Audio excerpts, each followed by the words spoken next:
समुद्र किनारे एक गांव था। वहाँ एक कलाकार रहता था जो रंग बिरंगी कौड़ियाँ, शंख, पत्थर से खिलौने, मालाएं बनाकर बेचता था।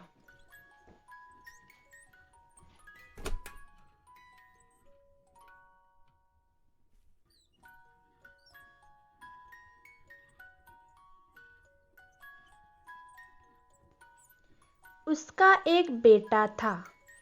उसका नाम था हर्ष।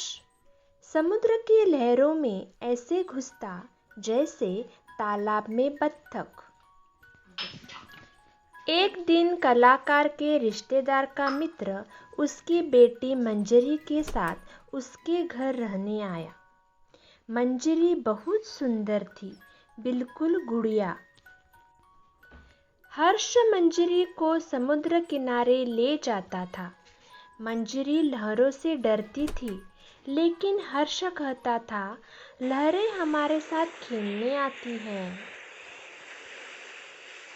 मंजरी मन ही मन चाहती थी कि वो भी समुद्र की लहरों में तैर सके। हर्ष की एक दोस्त थी कनक। वह बेचारी गरीब थी। एक दिन उसके पिता नाव लेकर गए तो लौटे ही नहीं। कनक की माँ मछलियाँ पकड़कर किसी तरह दो बच्चों को पालती थी।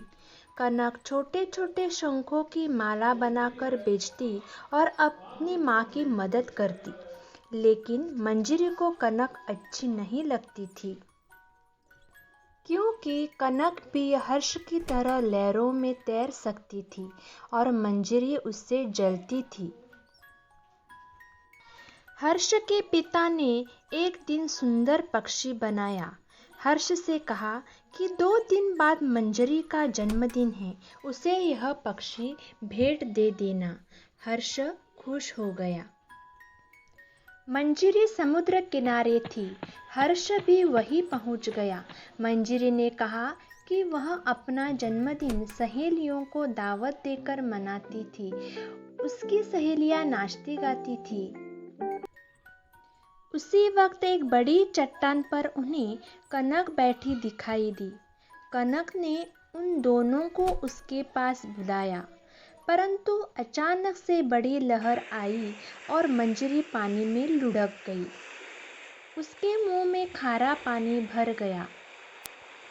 हर्ष उसके तरफ बढ़ा, लेकिन एक और लहर आकर उन्हें अलग कर दिया।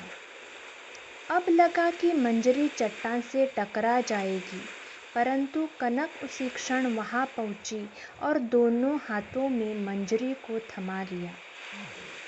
तीनों छोटी चट्टान पर पहुंचे। मंजरी को लिटाया, उसके शरीर से पानी निकाला। मंजरी ने आंखें खोली, वह कनक को देखती रही। मंजरी अपने जन्मदिन पर बिल्कुल ठीक थी।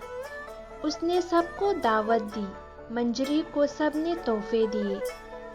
हर्ष ने भी उसे सुंदर पक्षी भेंट दिया और कहा, सबसे सुंदर लड़की तुम ही हो।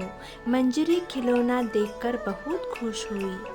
तभी अचानक मंजरी अपनी जगह से उठी और कनक के पास गई। उसने अपना वह प्यारा सुंदर खिलौना कनक को दे दिया। सब देखते ही रह गए। जब सब समझे, सबने खुशी से तालियां बजाई और दूर समुद्र की लहरें उन दोनों दोस्तों को बधाई दे रही थी।